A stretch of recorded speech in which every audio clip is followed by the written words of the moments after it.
السلام علیکم، میرا نام سید قاسم عباس کاظمی ہے اور ہم یو کے سے آئے ہوئے ہیں یہاں پہ مولا کی زیارت کرنے کے لیے، اور بہت ہی پرسکون ماحول اور بہت ہی اچھا لگ رہا ہے یہاں پہ آ کے بس یہی محسوس ہوتا ہے کہ ہم جو ہے وہ زندگی اور موت یہیں پہ آ جائے تو اچھا ہے، اور یہاں سے آگے کوئی کچھ بھی چیز ہے ہی نہیں۔ جتنا سکون یہاں پہ آ کے ملتا ہے مولا کے حرم میں، کبھی زندگی میں کہیں بھی سکون نہیں ملا۔ آپ کے خیال میں کیا کربلا مقدسہ کی زیارت سے انسان کی طبیعت میں چینجز آتے ہیں؟ یہاں پہ تو آنے سے پہلے ہی طبیعت میں چینجز آنا شروع ہو جاتے ہیں، لیکن جیسے ہی ہم قدم بہ قدم مولا کی طرف بڑھتے ہیں تو ایک عجیب سی کیفیت طاری ہونا شروع ہو جاتی ہے، اور میرے خیال سے یہی ہمارے گناہوں کا کفارہ ہوتا ہے۔ ہمارے گناہ کم ہوتے جاتے ہیں، اور جیسے جیسے ہم مولا کے حرم کے قریب پہنچتے ہیں تو ہمارے روحانی جو روح ہوتی ہے وہ پاک اور صاف ہو کے مولا کے حرم کی طرف متوجہ ہو جاتی ہے، اور یہ مولا کا خاص کرم ہوتا ہے کہ جیسے ہی ہم مولا کے پاس پہنچتے ہیں تو ایک واقعی میں ہمیں جو ہے وہ روحانی چینج نظر آتا ہے، جو کہ ہونا بھی چاہیے، اور یہی ان کا اثر ہے، اور یہی ان کی کریمی ہے، اور یہی ان کا رحم و کرم اور فضل ہے۔ آخر میں وہ مومنین جو کسی مشکل کے تحت یہاں نہیں آ سکے، ان کے لیے کوئی پیغام دینا چاہیں گے؟ کہ بس مولا کو کثرت سے یاد کریں، دن رات کثرت سے یاد کریں۔ یہ ہو نہیں سکتا کہ وہ آپ ان کو بلاؤ اور وہ آپ کو بلائیں نہ۔ یہ تو کریم ہے، اور اگر آپ ان سے کچھ مانگو گے تو یہ ضرور عطا کریں گے۔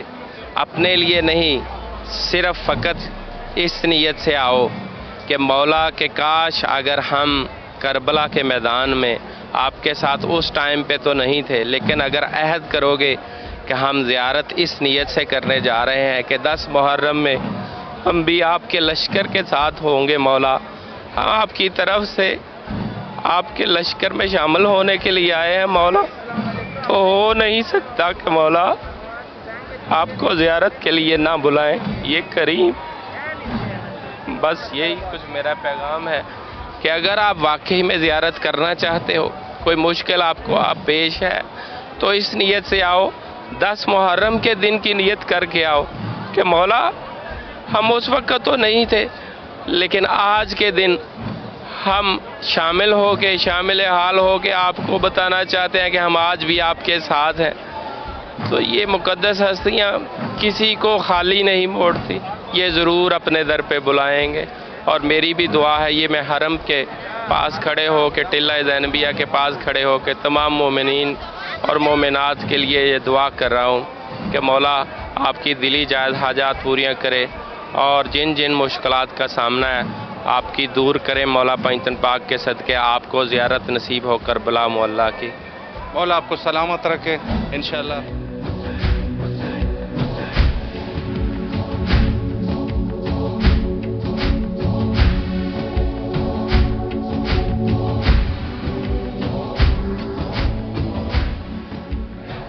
مجھے حقیر کو ڈاکٹر شمس الحسن کہتے ہیں۔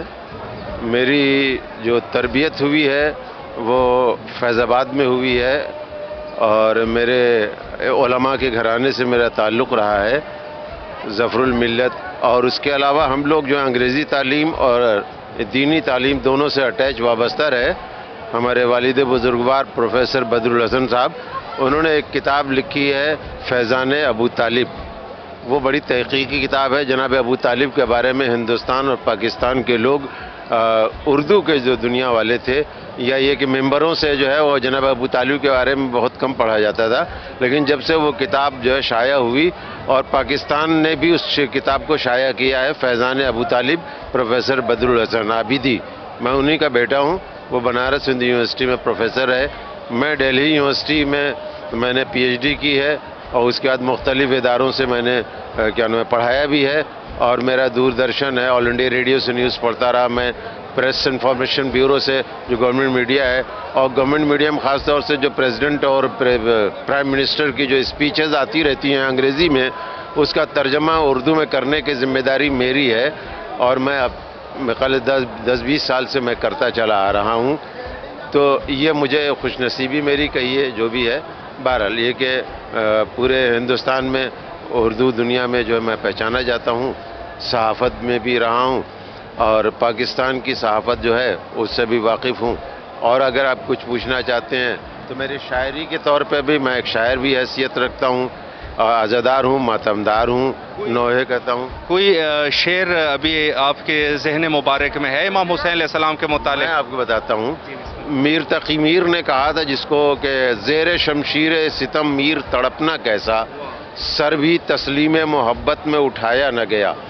اب غالب جب آئیں گے تو میر تقی میر سے آگے ہو کے کچھ کہیں گے تو مرزا غالب اسد اللہ خان غالب نے جو بات کہی وہ یہ کہی کہ جان دی ہوئی اسی کی تھی، حق تو یہ ہے کہ حق ادا نہ ہوا. یعنی یہ کہ جو میری جان تھی، میں اپنی جان تیری راہ میں اے پروردگار دے سکتا تھا، لیکن جب میں نے اپنی جان تیری بارگاہ میں دے دی تو پھر مجھے یہ خیال آیا کہ ارے میں نے اپنی طرف سے کیا دیا، یہ جان تو اے پروردگار تیری ہی دی ہوئی تھی. تو حق جو ہے وہ سجدے کا کہاں ادا ہوا، امام حسین اپنی زبان سے کہہ رہے ہیں. اور ادھر میر تقی میر یہ کہہ رہے ہیں کہ امام حسین جو قتل ہوئے تو حلق کی طرف سے شمشیر نہیں پڑی بلکہ ایک گردن کے اوپر جو ہے وہ شمشیر تھی. تو زیر شمشیر ستم میر تڑپنا کیسا، سر بھی تسلیم محبت میں اٹھایا نہ گیا. اب یہ دو شعر کے بعد ادبی دنیا میں تیسرا شعر بہت مشکل تھا کہ اس کے بعد کہا جائے. تو ایک سنی شاعر بنارس کا بہت مشہور اور بڑی، جہاں سے ہمارے مودی صاحب جو ہیں وہ الیکشن لڑتے ہیں، تو اور وہاں پہ ایک سنی شاعر اور مولا کا چاہنے والا شاعر نذیر بنارسی، جو اردو دنیا میں اور مشاعروں میں بہت رہا اور پہچانا جاتا تھا. جب یوم آزادی کے موقع پہ لال قلعہ کے مشاعرے میں وہ خاص طور سے بلایا جاتا تھا، بسم اللہ خان کے ساتھ ساتھ آتا تھا. وہ بڑی آؤ بھگت کانگریس کے زمانے میں ہوتی تھی. تو وہ جب ہمارے یہاں محفلوں میں آتا تھا تو وہ شخص کہتا ہے، دو شعر کے بعد اب غور کیجئے، وہ کہتا ہے کہ تہے شمشیر سجدہ اور اتنا معتبر سجدہ. دیکھیے پروردگار عالم کو چیلنج کرنا کوئی آسان نہیں ہے، لیکن امام حسین کے بارے میں وہاں آ کر کے اپنے سب کچھ کہہ دیتا ہے. اب پروردگار کو چیلنج کرتا ہے، کہتا ہے کہ تہے شمشیر سجدہ اور اتنا معتبر سجدہ. ارے او بے نیاز، اب بندگی پر اعتبار آیا. یعنی آئے بے نیاز، اگر اب تجھے اعتبار نہیں آتا تو اس سے عظیم سجدہ نہیں ہو سکتا. اب یہ تین شعر کے بعد جو تین عظیم شاعر ہیں، مجھ جیسا ایک ذلیل شاعر، ایک حقیر شاعر، غیر معروف شاعر، وہ جب آتا ہے تو میں نے کہا کہ دعا مانگی تھی وہاں روزوں پر کہ پڑھنے والے مجھے بھی اس طرح کا کوئی ایک شعر دے دے. بہرحال ابھی اسی سال مجھے ایک شعر سمجھ میں آیا، اور وہ یہ کہ